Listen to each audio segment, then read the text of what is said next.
ॻाल्हाइण जो छो त कालम त नुक़साना वारी ॻाल्हि त उन वक़्तु बि पढ़िया हुआ असां काविश में ऐं पोइ वरी हाणे जदोजहद में ऐं उन जे दौरान त हीअ बिल्कुलु ईअं ई थो लॻे जीअं अफ़साना पई चए त हीअ असांखे हक़ीक़ी कहाणियूं थियूं लॻनि ईअं नथो लॻे त अख़बारी कालम आहिनि ऐं असां उहो पढ़ूं था त उहे सभु मंज़र अखियुनि जे अॻियां अची था वञनि।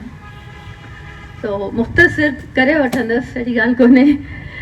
सुञ जो सफ़र सटियूं सॼी सुञ मता का मूसी हले पाणी नाहे पंधु घणो अॻियां राओ रुञ मता मरे उञ काॾे पारा तो पिरीअ खे सुर हुसैनी। जंहिं सफ़र जे नाले साईं वीरानी बयाबानी ॾुखनि ॾोलान तकलीफ़ुनि हाञनि जो तसवुर जुड़िजी वञे उन सफ़र ते पेर धरण लाइ बि जिगर खपे, दिलि मज़बूत खपे, रूह बेचैन खपे, सुञ जी उञ उझाइण लाइ अखियुनि में आब घुरिजे। हुन वटि इहे सभु शयूं आहिनि तॾहिं त हुन पीड़ा जे पंध जो साहे सारे सघी आहे। अमर सिंधु जीअं डॉक्टर अफ़ना मला लिखे थी कोट, जॾहिं अमर सिंधु पंहिंजे कलमी नालो अमर सिंधु चूंडियो हूंदो तॾहिं शायदि उन वक़्तु खेसि इहो इदराक बि न हूंदो त उहो अॻिते हली तारीख़ सिंध जी अमर धीअ जे तौर ते सुञाती वेंदी। अमर सिंधु पंहिंजे नाले वांगुरु मुनफ़रिद मुख़्तलिफ़ अनमोल शख़्सियत जी मालिक आहे। Quote unquote. अमर सिंधु जॾहिं बि कलम खयो आहे पंहिंजे नाले जी लफ़्ज़नि वाक्यनि खे अमर बणाए छॾियो आहे। संदसि किताब सरतियूं सॼी सुञ सिंध जी अणसिधी तारीख़ आहे जेका औरतुनि जे रत सां भरियल आहे। जंगीन झेड़नि खां वधीक अंग घरनि में क़तल थींदड़ औरतुनि जा आहिनि। एतिरियूं सिसियूं दुश्मननि जे हथनि न लाथियूं हूंदियूं जेतिरियूं घरनि अंदरि रत ऐं प्यार जे रिश्तनि जी दावा कंदड़ मर्दनि जे हथनि बेदर्दीअ सां कासाइनि जियां कोरे औरतूं कुठियूं आहिनि। गणप जे हिसाब सां त हिन किताब जा 26 कालम आहिनि, पर वक़्तु दौर समाज जे पस मंज़र खे वाक़ो कंदड़ 26 आरसियूं आहिनि जिन जा 100,000 अक्स ऐं ओलड़ा समाज में क़ाइमु रहंदा ऐं पिदरशाहीअ जो भयानक रूप निर्वार कंदा रहंदा। ही हिकु साल न, हिकु ॾहाको न, पर सदियुनि जे रवायतुनि कानूननि हुकूमतुनि रियासतुनि जे कोताहिनि लाग़ज़िंदनि जा लेख आहिनि। अमर सिंधुअ जे लफ़्ज़नि में त टुटल भॻल भोर थियल समाजनि में कमज़ोर तबक़नि ऐं हीणे जिन्स जी तस्वीर कहिड़ी मुमकिन आहे। सरतियूं सॼी सुञ अहिड़े ई टुकर टुकर थियल समाज जे ॿेरा ॿियारा थियल औरताणे वजूद जी कहाणी आहे। उहो औरताणो वजूद। Quote unquote. जेको कंहिं बि समाज में करंगे वारी हॾीअ जी हैसियत रखे थो मुंहिंजी सिध अंदरि उहो औरताणो वजूद पंहिंजे हुअण जीअण जी चटी पंहिंजे खून सां चुकाईंदे नज़र थो अचे। मां कंहिंखे दाह ॾियां। पहिरियों कालम। तहमीना आबदा जी माउ जी दाह न आहे, पर कहिड़ी समाज में कुसजंदड़ हर धीअ जे माउ जे दिलि मां निकिरंदड़ नुंहुं आहे। कारे जो इल्ज़ाम सफ़ा सवलो। पंहिंजो मतिलबु हासिल करण लाइ औरत खे कुही लाश गुम करणु बिना गुसल कफ़न दफ़न करण वारा हज़ारे वाक़िया आहिनि। सिंधु हिन कालम में सिंध जे अहम मामलनि ॾांहुं ॾिसणी आङुर खणी इशारो करे थी। चंद लफ़्ज़नि में अजगर जहिड़ा ॾोह ज़ाहिर करे थी। कारीअ जे इल्ज़ाम खां वठी साम रखणु जिरगा कराइणु क़तल करण खे कीअं न सिंध जे रवायतुनि सां ॻंढियो वियो आहे। जो ॾोह खे ॾोह चवणु ॼण त सिंध जे रवायतुनि ते हमिलो करणु सम्झो थो वञे। इन्हनि सचनि लफ़्ज़नि जे लिखण जे ॾोह में सिंधुअ ते लॻल इल्ज़ामनि जा असीं सभु शाहिद आहियूं। दारुल अमान मां निकितल तव्हां हिकु कालम न, पर अहिड़ो तीर आहे जेको सिधो समाज जे सीने में खुतल आहे।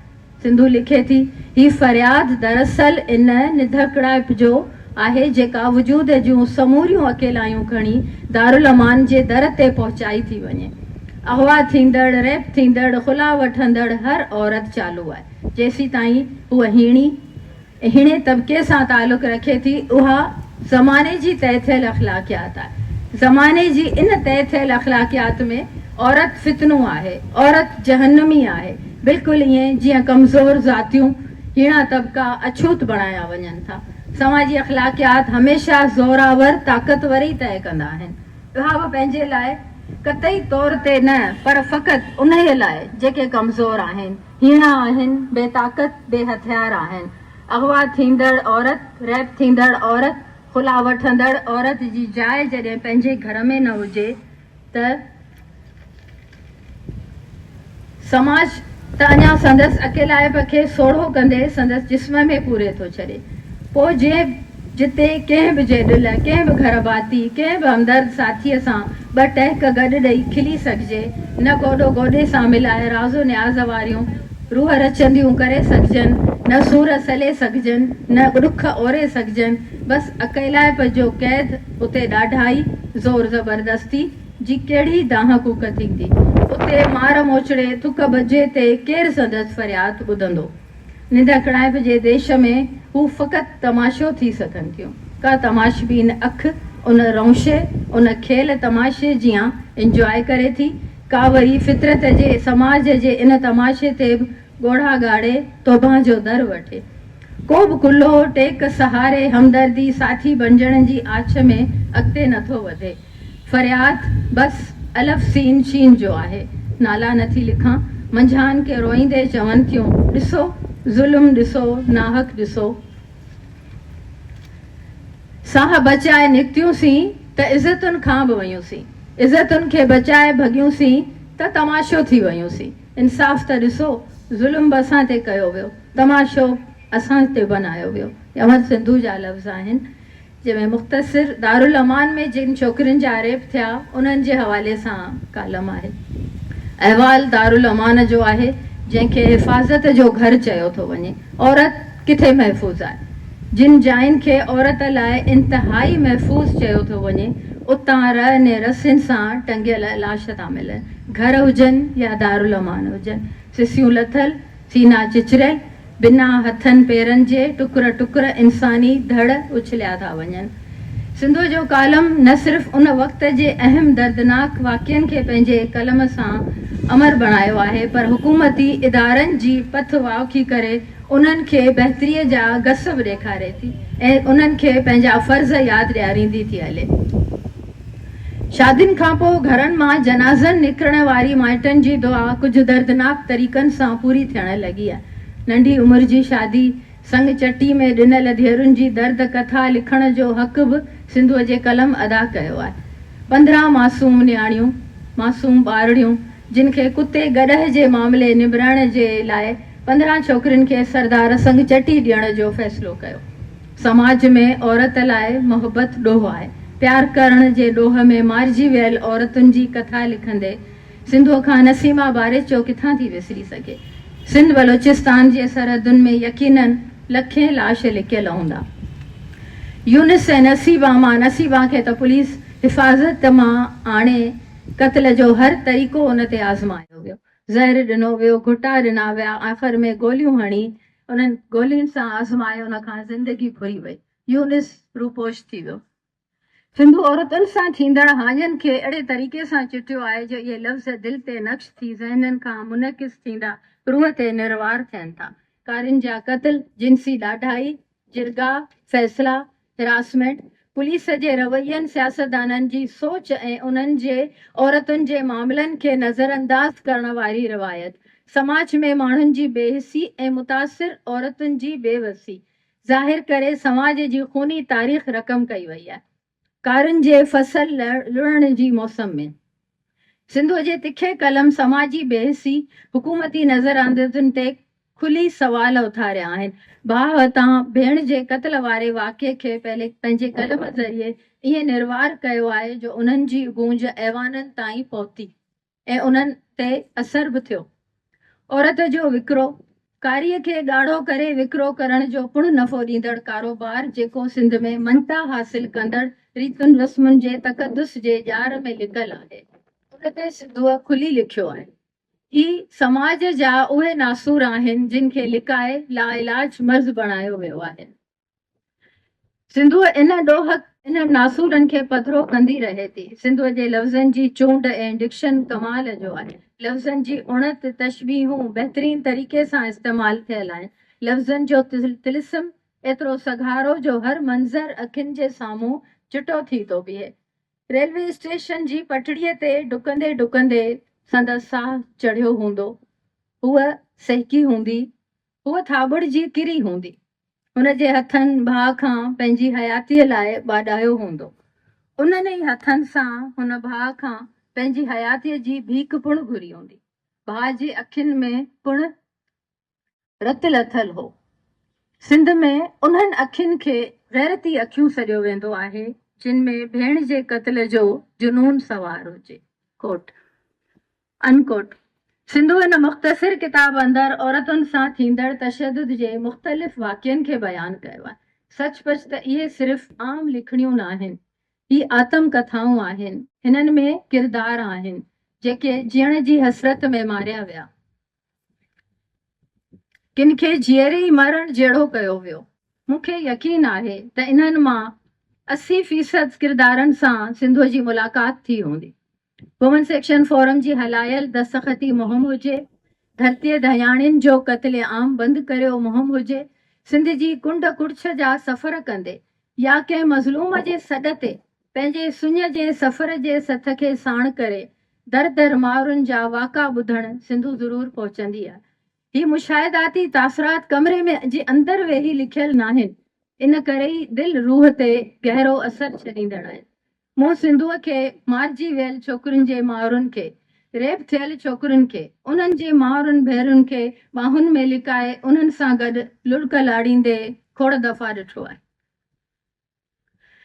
वुमन सेक्शन फोरम जे सभिनी साथियाणियुनि जे दिलनि ते उन्हनि लुड़कनि ऐं ॾुखनि खे वसंदे ॾिठो आहे। सिंधु हिन समाज हुकूमती निज़ामनि जी नाकामियुनि ते ख़ूब लिखियो आहे। बेअंदाज़ हुननि जी ज़िमेवारी हुकूमत जी नाहे त पोइ कंहिंजी आहे। जिरगा कंदड़ वॾेरा हुजनि, मुजरमाना ख़ामोशी इख़्तियार कंदड़ सियासतदान हुजनि, आला अमलदार हुजनि, सिंधुअ जो कलम उन्हनि खे सच जो आईनो ॾेखारण खां ॾिनो नाहे। हूअ भॻल टुटल सिंध जो आईनो पेश करे थी। सिंध कारियुनि जो देस आहे। जूही जी ज़ुलेखा सां थींदड़ ज़्यादती वारे साने खे हिन आला अवाननि ताईं पहुचाइण खां वठी आम इंसाननि ताईं पहुचायो। वज़ीरनि, मुशीरनि, सियासतदाननि खे ॾोह में मुलविस ॾोहरनि जा पेरा खणी ॾेखारिया अथसि। सिंधु सरदारी निज़ाम, जागीरदारी निज़ाम, क़बाइली कारो वहिंवार जे औरत दुश्मन रवैयनि खे वाउखो कयो आहे। ज़किया वसाण, शाज़िया आबड़ो, ज़ुलेखा लगारी, ज़ैनब, उन्हनि जा केस सालनि जा साल वुमन सेक्शन फोरम जे गरजाणियुनि में ज़ेरे बहस हलंदा रहिया ऐं उन्हनि सां मुलाक़ातूं बि थींदियूं रहियूं, केसनि जी पोइवारी थींदी रही। सिंधु जे हिन किताब में दर्द पीड़ा जा भंडार आहिनि।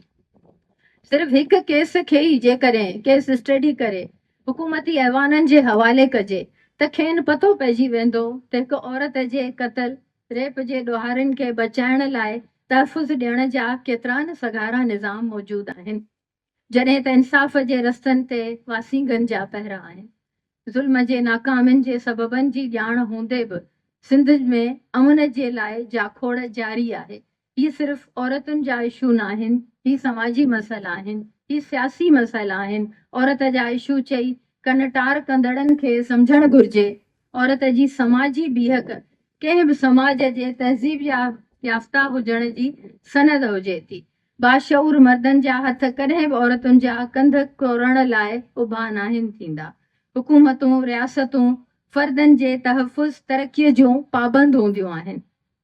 अमर सिंधुअ जे किताब में रुञ ऐं सुञ जा नुंहां ऐं मातम जा वाक़ा बि आहिनि। लॻभॻि 3 खां 4 औरतूं रोज़ गुज़िरनि थियूं, पर अमर सिंधु मायूस नाहे, पुरुमीद आहे। लिखे थी, कोट, मुंहिंजे रूह ते लॻल इहे सभु धक बि तारीख़ जो हिसो बणिजंदा आहिनि। जेके पथर वसाया विया उहे बि वक़्त जे सीने में मदफ़ून थी वञणा आहिनि। पर मूंखे कामिल यकीन आहे त सिंध जी औरत जी सुजाॻीअ जी राह रोशन रहणी आहे। मां हुजां न हुजां, मुंहिंजा लेख सिंध जे औरत जी तक़दीर संवारण वारे दस्तावेज़ जो हिसो बणिजी चुका आहिनि। कोट ओवर अनकोट। ही सिंधुअ जी कोट आहे। लफ़्ज़ ताक़त आहिनि, लफ़्ज़ ते इहो मुंहिंजो ईमान आहे। लफ़्ज़ बेहरू हुजनि त इहा लफ़्ज़गीरीअ वारी किर्त अजायो पोरियो आहे। जेके रूह रहिड़ींदड़ सचाईअ जो इज़हार हुजनि उन्हनि सां तक़दीर ॿीहर लिखी सघिजे थी। इहो पिणु मुंहिंजो ईमान आहे। मुंहिंजी जिदोजहद जी शरीक हर जेॾिल मुंहिंजी तहरीर जी मुखातिब हर औरत खे ताक़त बख़्शी आहे। जीअण जी तोड़े जीअण ख़ातिर बिटी सघ बख़्शी आहे। कोट ओवर। औरत जिदोजहद सिर्फ़ हक़नि जी हासिलात या चंद कानून मुरविज करण लाइ नाहे।